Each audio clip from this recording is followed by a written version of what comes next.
Property. You're trying to stop us, which is now really concerning. No, wait, just listen. You're gonna get arrested for obstructing police. All right, I don't wanna stop you guys. You are stopping it. You are stopping us. Okay, Imagine being trapped, locked down, nowhere to go, and living with someone who's growing obsessed with you, someone who won't take no for an answer. Now imagine that obsession turns deadly and the killer starts texting your parents, pretending you're still alive. This isn't just a story about murder. It's about a cold-blooded killer named Gareeca Gordon who thought she could outsmart everyone using Google, voice-changing apps, and a hacksaw. What she didn't know was that every single click, every creepy search was building the case that would put her behind bars. Stick around, because the digital footprint this killer left is wild, and the lengths she went to cover up her crime will absolutely blow your mind. Picture this. It's early 2020 in Birmingham, UK, and two young women, Phoenix Nats and Gareeca Gordon, are sharing a space in a refuge for vulnerable women. Phoenix, she's just trying to get her life straight. Gareeca, on the other hand, she's got a past, some real deep trauma, and a diagnosed personality disorder that makes rejection hit her like a ton of bricks. From the jump, Gareeca developed this intense, totally unwanted fixation on Phoenix. She was constantly, relentlessly asking Phoenix for sex. It wasn't just creepy, it was suffocating. Phoenix just wanted to be left alone, but Gareeca wouldn't take a hint. It was a pressure cooker situation, building up day by day, and Phoenix felt like she had nowhere to turn, no escape route from this woman's chilling pursuit. The refuge, which was supposed to be a safe haven, quickly became a terrifying trap. Then, the whole world hit the brakes. March 2020. The UK slams into a national lockdown. For most people, it meant staying safe at home. For Phoenix, it meant being locked down and trapped in the same building as her tormentor, Gareeca. No escape, no way to get some distance. Gareeca's obsession only escalated, turning from intense to downright volatile. Phoenix was texting her friends, desperate, scared out of her mind. She wrote that Gareeca keeps asking me to be sexual and was straight up scaring me. She was begging to move back to London, trying to find any way out of this nightmare scenario. She knew deep down that something bad was brewing, but with the world shutting down, her options disappeared. The walls of that refuge were closing in, and the tension between them was thick enough to cut with a knife. The pressure finally exploded in the early hours of April 16, 2020. Gareeca, fueled by her twisted obsession, barged into Phoenix's room. There was no warning, no chance to fight back effectively. Gareeca unleashed a brutal attack, stabbing Phoenix 4 times in the chest. Phoenix, a young woman just trying to survive, was left bleeding, dying, and completely alone. Gareeca, cold as ice, just snatched Phoenix's phone and walked out, leaving her former roommate to bleed out. Phoenix lay there, mortally wounded for up to 12 grueling hours. Other women in the refuge later admitted hearing banging, scraping noises, and even the faint, desperate cry of "help me," but tragically, no one intervened. Phoenix died slowly, painfully, abandoned by the very people who were supposed to be safe. While Phoenix was dying, Gareeca wasn't calling for help. Oh no, she was busy on Phoenix's stolen phone, hitting up Google with the most disturbing search queries you can imagine. She typed in, "how to fix a punctured lung," then "internal bleeding," and get this, "can someone recover from getting stabbed?" Think about that. She wasn't searching for a doctor. She was searching for a magic fix to her crime, trying to understand if Phoenix would just bounce back. It shows a twisted mix of panic and a complete lack of genuine concern for Phoenix's life. She left her to die, then Googled how bad it was. It's a chilling insight into the mind of a killer trying to calculate her escape, not save a life. Every single one of those searches became a nail in her coffin. Once Phoenix was gone, Gareeca went into full cover-up mode, a scheme as dark as it was detailed. Her first move? She went out and bought a 45-pound circular saw. Yes, you heard that right, a power tool. And with that, she began the horrific task of dismembering Phoenix's body.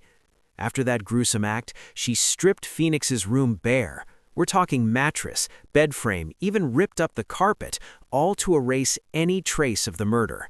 Then, she hired two clueless guys, advertising them as waste removal, to haul away all that horrific evidence. She thought she was being slick, cleaning up her mess, but every single step, every item removed, was just another piece of the puzzle the cops would eventually put together. This wasn't some spur-of-the-moment act. This was a meticulously planned cover-up designed to make Phoenix disappear forever. Gareeca wasn't just covering up a murder. She was trying to create a complete illusion. She started impersonating Phoenix. Using Phoenix's stolen phone, she sent convincing text messages to Phoenix's parents and friends. She mimicked Phoenix's emojis, her abbreviations, the number of kisses she'd use at the end of texts, everything to make them believe Phoenix was still alive and well. But the most mind-blowing detail? She downloaded a voice editing app. She used old recordings of Phoenix's voice to craft brand new audio messages, essentially creating a deepfake of Phoenix's voice to send to her loved ones.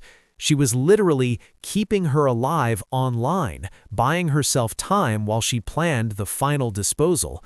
It was a macabre digital puppet show designed to fool everyone and delay the inevitable discovery. With her digital deception in full swing, Gareeca moved onto the final stage, getting rid of Phoenix's remains. She packed Phoenix's body into two large suitcases, the kind you'd take on vacation. Imagine that. She was even caught on CCTV, calmly cycling with one of these heavy suitcases, acting like it was totally normal. Then she hired a driver, a guy named Mahesh Soratir, to take her and the luggage on a road trip. The destination? The rural, remote outskirts of Culford, near the infamous Forest of Dean. She was probably scoping out some secluded spot to dump the bags, hoping nature would do the rest. This journey was her last desperate act to make Phoenix vanish without a trace, to make the perfect murder stick. But karma, or maybe just dumb luck, was about to catch up. As Gareeca and Mahesh made their way to Culford, Gareeca was still glued to her phone, searching for more ways to evade justice. Her queries included, how do killers get caught? And chillingly, can bodies burn to ashes with petrol? Followed by, what happens when you burn a body with petrol?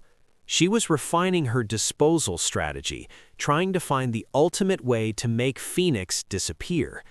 Meanwhile, her driver, Mahesh, was getting seriously anxious. Gareeca had vanished into the darkness after instructing him to wait, leaving him stranded in the middle of nowhere. He started circling the area, getting more and more freaked out, a totally innocent bystander caught in a killer's web. His anxious driving, combined with strict lockdown rules, would soon attract unwanted attention. A local resident, noticing Mahesh's suspicious circling in the rural area during lockdown, called the cops. This was the break. Police intercepted Mahesh, questioned him, and quickly realized he was just a hired driver, clueless about the horror he was transporting. He told them where Gareeca had gone, and cops descended on Stewfield Quarry. There, they found Gareeca, standing next to those two large suitcases. When they opened them, the horror was confirmed. Human remains. It was Phoenix. Both Gareeca and Mahesh were arrested on the spot, but Mahesh was quickly cleared. Gareeca, the calculating killer, was finally caught, standing right next to her victims, her elaborate cover-up completely exposed. You and your property. You're trying to stop us, which is now really concerning. No, wait, just listen.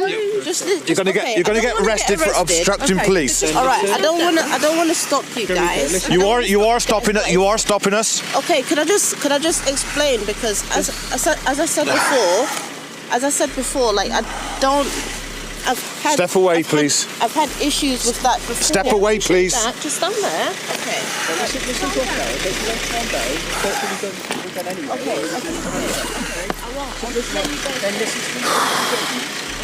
What the f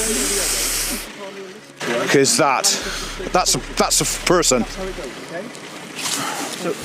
You are under arrest. Yeah. That's a fucking person. 507. Sarge, can we get you down here ASAP, please? Urgent.